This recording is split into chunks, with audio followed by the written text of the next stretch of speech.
Welcome to the Bringing the Human Back to Human Resources podcast. I'm Traci Chernoff, and I've spent my entire professional career in HR. Each week, we'll explore the delicate balance between people and business with the aim to reconnect the two and create meaningful outcomes. Listen in as I share my own experiences, challenge the status quo, and chat with guests from various industries about our mission to bring the human back to human resources. Hi, everyone. Welcome back to the Bringing the Human Back to Human Resources podcast. Thank you so much for being here for another week. Don't forget to rate, review, and subscribe wherever you're catching this episode, whether you're watching or listening. This week, we're going to continue the conversation about happy employees, happy people, and we're really going to talk about it very on the nose, and you'll get a feel as to why. See, you like that, right, Megan? Yeah. So this week, to talk all about that, I have my guest Megan Cook on, and let me tell you a little bit about Megan, and then we'll talk about at the end of her bio why we were laughing about this term, happy. So Megan Cook is an accomplished executive with extensive experience in business administration, leadership, and human resources. As co-founder and chief administrative officer of Happy Companies, Megan finds joy in helping others, building exceptional teams, and coaching those around her to excel.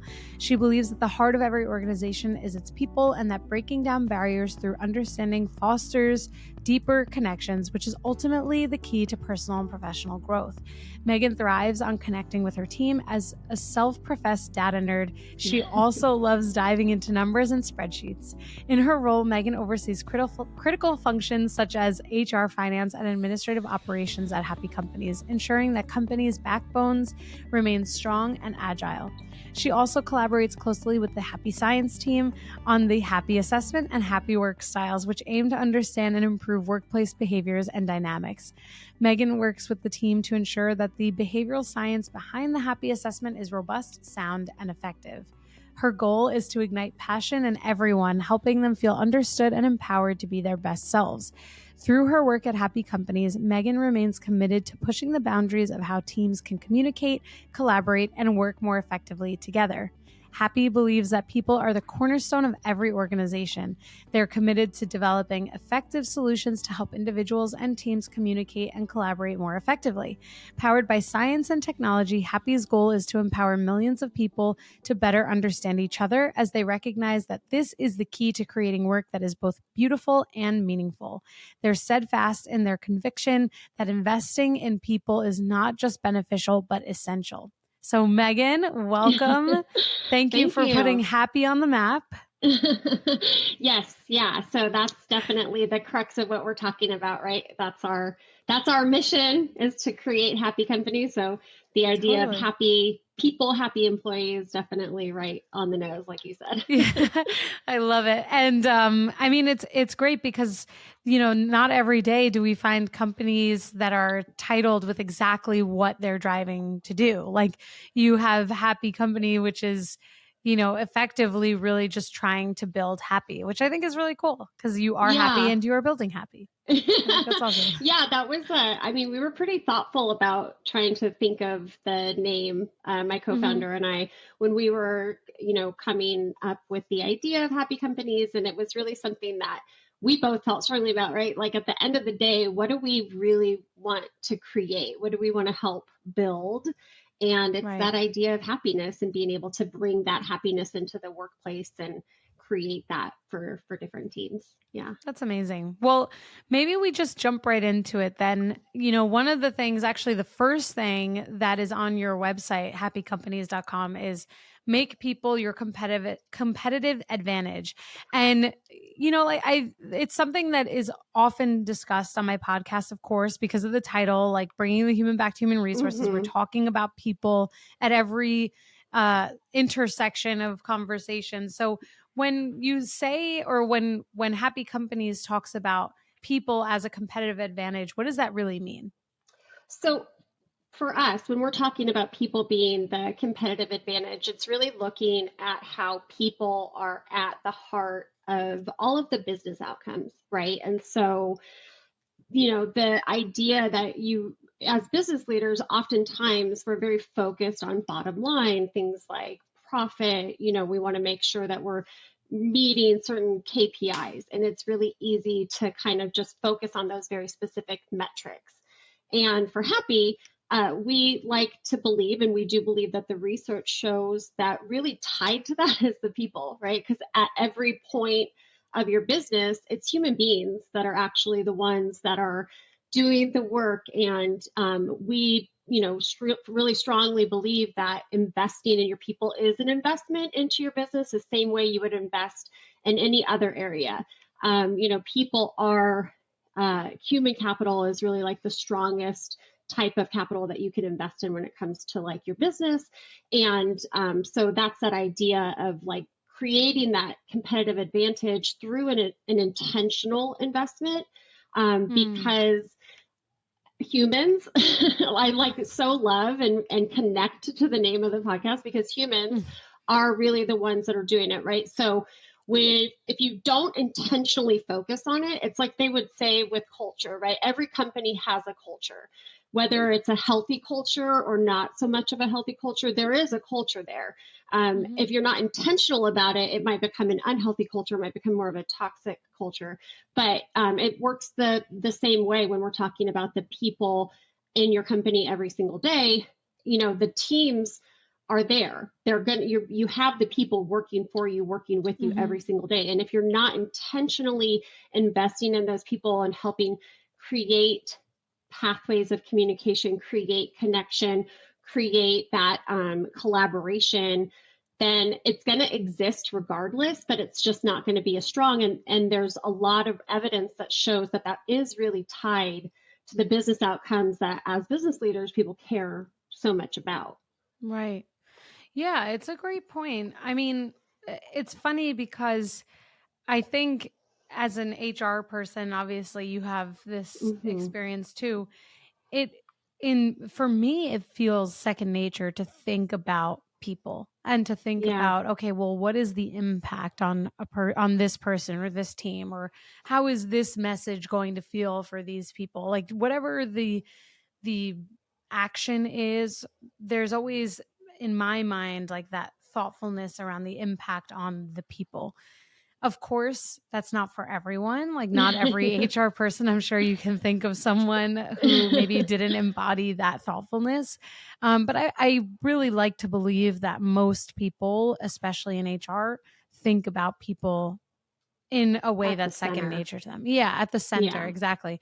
So in your experience, especially now having a company that focuses on this, where do you see people moving away from the center from a business leader perspective? Like, do you see most companies having this internal struggle where they have to be brought back to why the people are their greatest asset? Or do you see that there is already kind of this appreciation for that being the fact, and now they're looking to then kind of elevate on what they've already built? Does that I think it's a spectrum, right? So like it kind of varies. And it's funny you mentioned, your experience in terms of HR and that innate ability. And I will be honest, I didn't necessarily have that very early in my career. I was a very compliance minded, human resources generalist towards the beginning of my career. And there's like such an important spot for that, right? Like we have to have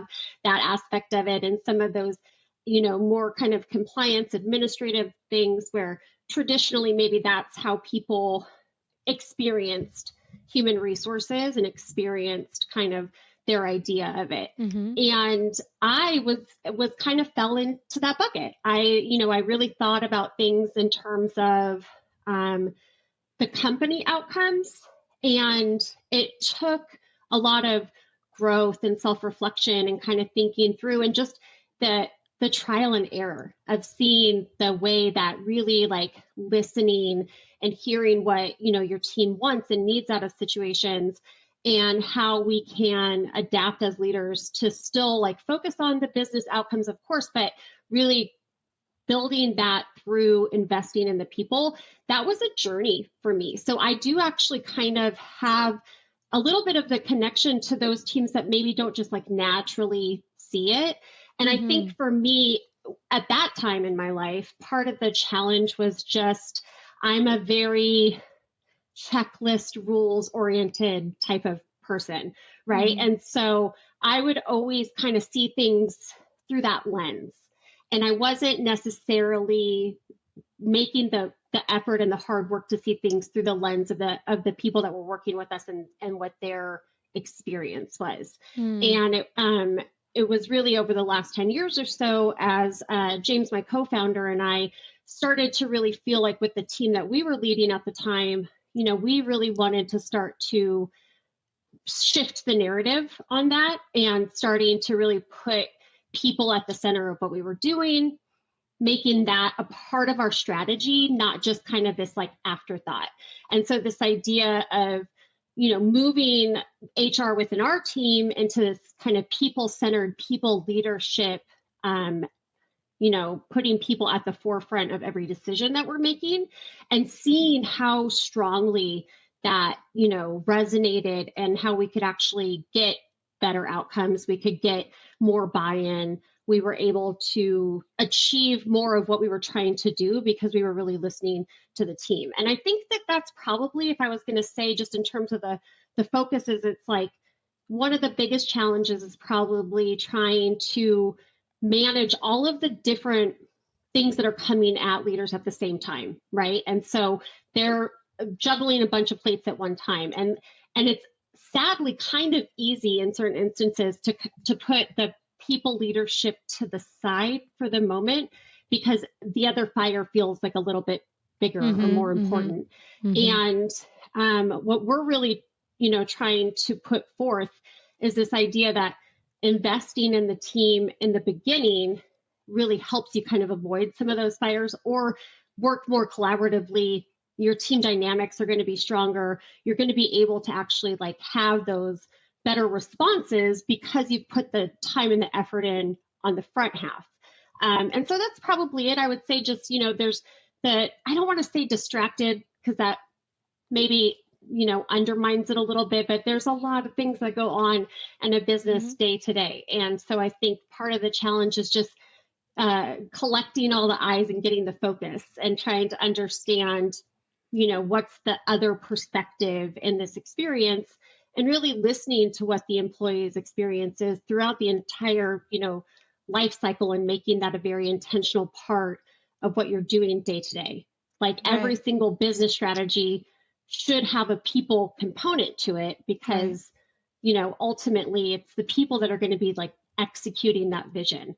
And you want to have the feeling that everybody's kind of bought in to that same, end goal, that same process. And so I would say that's probably one of the things that comes up. But I will say also on the positive end of it, I really do see that that's a general shift that's kind of happening, not just in HR, but, across business in general, is this idea of moving into that type of more people-centered leadership and the recognition of the importance of that, as people work through their business plans and understanding how people are a really essential part of that.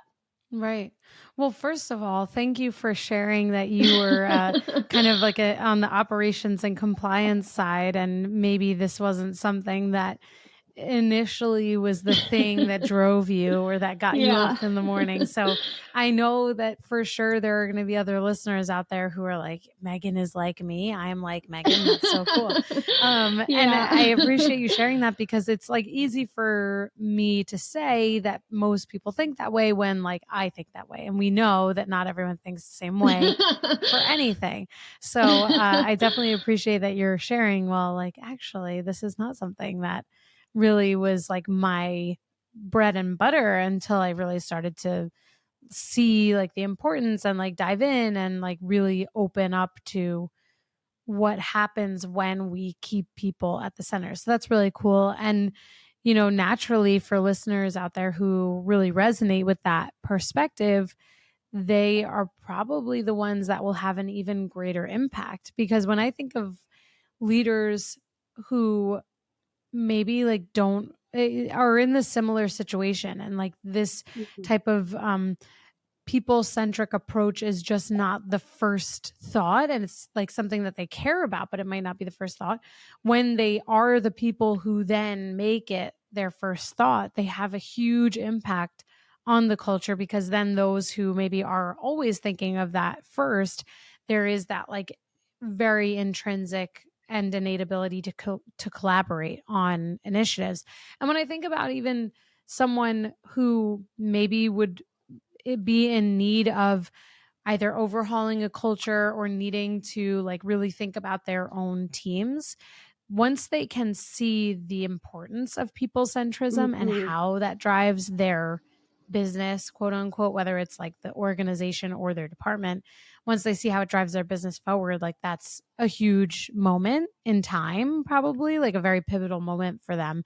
And I guess one of the other, or one of my final thoughts on this is that one of the things that I didn't want to forget about is that you and I spoke about this when we were first chatting before, like when we first met. And it was really eye opening to me, because I think we were saying, or I had said it, or you had said it, I can't exactly remember, something along the lines of, this feels so obvious. Like Mm-hmm. people should be at the center of business. They should be at the forefront of our decision making and all this stuff.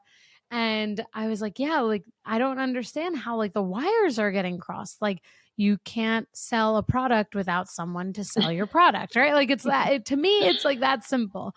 Yeah. But and obviously you and I were kind of commiserating and also in agreement on this. But I really like I struggle still. I know we talked about this, but I struggle still to understand or try and understand how people don't make that connection, because certainly there Yeah. are people who don't, where you really can't operate a business unless you have all robots and there's no one. I mean, there's still a person Literally. owning the business, but literally like no one Yeah. even manages the robots. Like Mm-hmm. someone at some point, there are humans in a Yeah. business. And Like even you if it's can't, not employees, it's vendors, it's clients. Like like business doesn't just operate in a vacuum, really. You know what right. I mean? There's really not a lot of instances where we see that. And so 100%, I completely agree. It's that level of being able to kind of navigate that human dynamic that does become so central to this conversation. 100%. Yeah. Yeah. I think one of the things and actually I had referenced this in a recent episode too, but I can't remember which one at this point. But I just like sometimes I'm like, if we could put it on a billboard for everyone to see, like what would it say? Would it say people are at the center of your business, like treat them as like your greatest asset, or be thankful for the people that make your business run? Like there are so many. I know that there are business leaders out there who will never have to say this to, who Yes. are Yeah. like, people are everything, like they're the ones that keep my doors open, and that's great. But there are unfortunately those who don't see that. And then I do think that it's kind of a culprit for breeding like not so great work cultures. And Mm-hmm. then there's this whole, you know, really point of discussion around like not working in a toxic work environment. When you are in a toxic work environment, how can you make it have an impact and like make changes if you need to? And so I recognize that there is a whole segment of business that we're afforded, you and I, because of leaders and businesses who don't see the value proposition. But actually, I think we would have the ability to make an even larger impact if every business saw the value that its people bring to their business. Do you know what I mean by that? Throughout my experience in HR, I've come to a profound realization. Certain tools can truly be a game changer. That's why I'm excited to talk about Cocoon, the leave management software that's making waves in the industry. I've heard wonderful things about how Cocoon not only simplifies the entire leave process, but also keeps administrative costs low. Their automation handles the most complex parts of leave, from compliance and claims to payroll, saving your team countless hours and headaches about leave. Clients and their finance teams rave about the cost savings they've seen by taking advantage of state and disability benefits for their employees. Plus, Cocoon integrates seamlessly with top HRIS systems like Workday and ADP, ensuring a smooth process from start to finish. Head to cocoon.com/HR and see the value for you and your employees. New customers who mention my podcast are eligible for a 50% implementation fee discount. Again, that's cocoon.com/HR, COCOON.com/HR. Now let's get back to the podcast. 100%. For in my experience, when I'm looking at instances where maybe someone's not just automatically bought in, because you're right, there's leaders out there that are just naturally going to gravitate towards that type of, people-centric leadership, or just now Right. coworkers who do that, peers, right? That's like Right. across the board. And so it comes to me in a couple of ways. One being, um, in some ways maybe easier to address, and in some ways maybe more challenging, which is somebody who's probably like me, who did understand, intellectually the value. 15 years ago, whatever, I could tell you, yes, under 100%, people are very important to a business, but just naturally maybe more introverted, or net, wasn't as comfortable in kind of navigating the conversations that are necessary, and didn't really understand how to meet someone where they needed me to be at that moment, right? So Mm-hmm. what my Mm-hmm. ability to focus on their experience, to navigate through those kind of tricky conversations, was a little stunted. It took me a while to kind of understand sometimes the experience that other people would have to me, because my approach might be like very direct and kind of like, let's check it off the list and work through Sure. our tasks. I can tend to be a really task oriented person, and I had to work on the warm fuzzies a little bit. And part of it initially, through my growth of, professional maturity, was, um, at that point maybe not really understanding why I had to make that shift, and really starting to like click into place. Oh, it's it's going to be more effective. I'm going to be able to get endorsement with these people. I'm going to be able to, like, help us reach this common goal if I'm thinking of it through the way that they're experiencing me. And if I can, be willing to get uncomfortable for a little bit Mm. in terms of kind Mm-hmm. of building up those skills, and trying to really like think through, okay, this person, maybe small talk's not like my natural approach, and how can I work on that? How can I, engage with them? I might want to just get to the task at hand, but realistically, they want me to check in with them, to just understand them as a person, and then kind of like working on those softer skills, which are really so vital and important. So Yeah. that is like, it's maybe easy to kind of identify, because the person may know, again, intellectually, yes, I get that people are a very important part of the business, vital to the business, but you have to be willing to kind of engage and get a little uncomfortable to build that up. And the Mm-hmm. other side of it is, someone who might just be really focused on that term business outcomes again, right? So they're like, that's great, Mm-hmm. but really, I just want to make sure that I'm hitting this. And so part of Mm-hmm. building that case is just helping people understand, yeah, it is tight. You'll see higher productivity. You'll see, ultimately less turnover. You'll see less absenteeism. You will see higher profitability, because you're not having to invest all the money in hiring and retraining and Right. all of these things. And so there is a part of it where it's like you're actually having to build that business case, and that's what resonates to certain people, and so I Yeah. think really when you're looking at how to send this message and make it something that everybody can kind of absorb and really respond to, it's looking at the person that we're communicating it to, and adapting the message as needed, again, kind of thinking through their perspective. So what is it that they're you know interested in, the outcome? What is the outcome that they're looking for? And how can we help tie that message specifically to the type of things that they want to see? Because there will always be business leaders that are just very focused on that bottom line. But if we could Mm-hmm. still get them to see the attachment between the human experience and the human experience at work to that bottom line, at the end of the day, we're still getting people to realize that investing in your people, investing in your culture and engagement, thinking through the employee experience, holistically, uh, that's the work is going to happen. Maybe it's because it's tied to a very specific message, but that the effort is going to happen, and that's really what we're looking to do, right? We're looking to build those happy companies. Totally. Yeah, Right. On the nose. No, yeah. totally. And it's true. And one of the things that I was thinking about as you were sharing that is really around this understanding that naturally there will be people who are better at this and who are not as great at this. And really important that those who are really good are the ones that can help to drive these things forward. And I feel like a lot of the times we see people in HR who are a little bit more focused on this. Of course, there are Hmm. business leaders in other parts of the business that are equally as good. And those are the people that I would say are like the champions of driving this direction forward. And then those who are maybe not so bought in, because of course, naturally, there are people who are not going to gravitate toward this innately. Yeah. They have to, we have, companies have to get their buy-in. Yeah. And when we think about like the success of something, whether it's a rollout or a new technology or whatever it is, thinking about those like quote unquote laggards, like the people who are slower to the buy-in for Hmm. whatever it is that is new and changing, they're really more important than ever in getting that initiative over the line.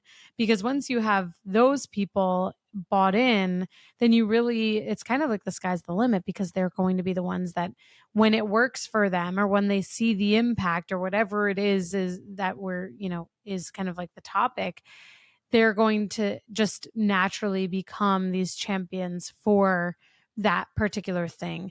And I don't know, I always think about a situation where I saw at one of my last companies someone who really did not, I'm going to say, like, did not prioritize people. They were just like, these are my numbers and we have to get, to this, we have to have growth by this percent.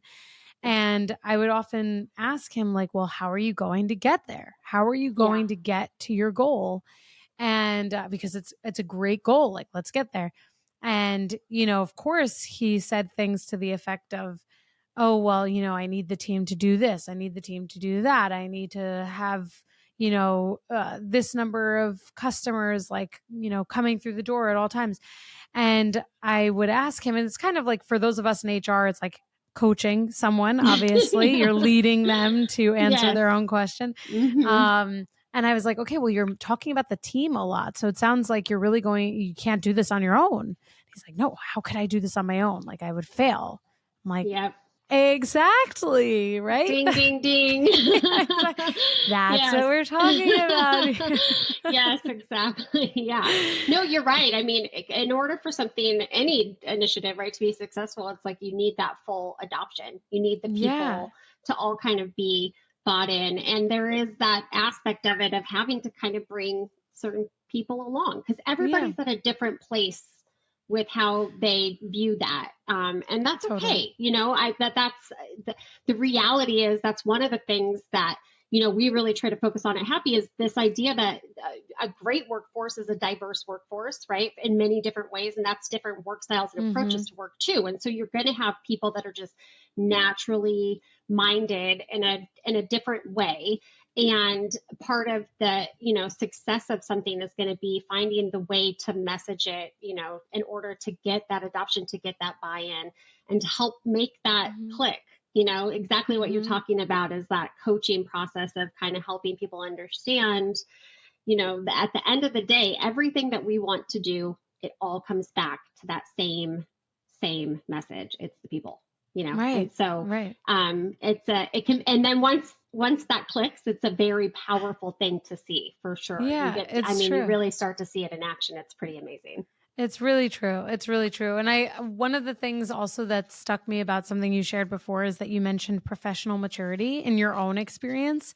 And I didn't want to forget to mention this, that is like a huge part of how we grow, whether we're people managers or individual contributors, like we're all leaders in our own right. And Yes. um, when I think about professional maturity, it's also the thing generally that helps people to understand different perspectives. And Mm-hmm. you've mentioned diversity, obviously, in the workplace, which is really important.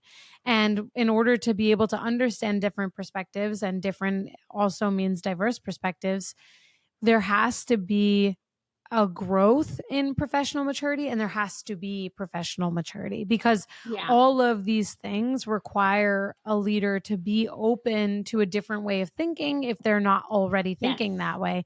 And really, like, when with sharing that anecdote, it's something that always dawns on me too, is that when we don't force this thing on other leaders and we help them and we coach them to get to their own awareness, understanding, or, kind of their own answer, then it matters that much more for them Yes. Mm-hmm. because it's like, it's something that resonates for them. It's kind of like, the age old saying that like you can't tell someone to change, like whether it's like an addiction or something like that. Like they Mm-hmm. need to realize it in themselves. It's kind of the same thing, not to make light of something serious, but No, I understand completely. you It's this idea like everyone has to kind of go through that journey, right? And kind of like know. and get to that conclusion somehow on their own, or it's going to essentially still feel like they're just kind of like moving along whatever your agenda is. And Mhm. and that's kind of one of the things that, why I feel like this idea of really like truly understanding each other in a workplace, and to your point, regardless of role, regardless of title, like democratizing essentially Mhm. that idea of how do we create that understanding, because we all have different drivers, we all have different motivators, we're looking Right. for different things. And that's what we want that, to the point that you made, which I think is such an important point. Really, like, we have to be open to an outside perspective. We have to be open to challenge our own perceptions, challenge our own bias, and to look at things differently. And Mhm. and so to be open to that, you really have to be open to what the people around you are sharing, and you have to be willing to kind of understand their point of view, from their own experience and what their perception might be, because it's going to be different than what yours is, right? And it's Yeah. going to be, and it's generally always a fair point. Very few Right. times is it something where you're just like, oh, that's a little crazy. But for the most part, every time somebody's like raising that point, it's like, oh, that's just bringing something extra to the table. And that's what we want. That's where, like, again, it comes back to this idea of how do we drive these amazing business outcomes? Businesses are often looking for like this, great innovation and this ability for teams to come together and problem solve. And it's like, how do you do that if you don't have teams that truly work well together, understand each other, respect each other, are willing to hear each other out? Like, at the end of the day, those types of places where you have the safety to raise your hand and say, I disagree. I'm not sure that that's the Mhm. right path. I have a different idea. What if we try this?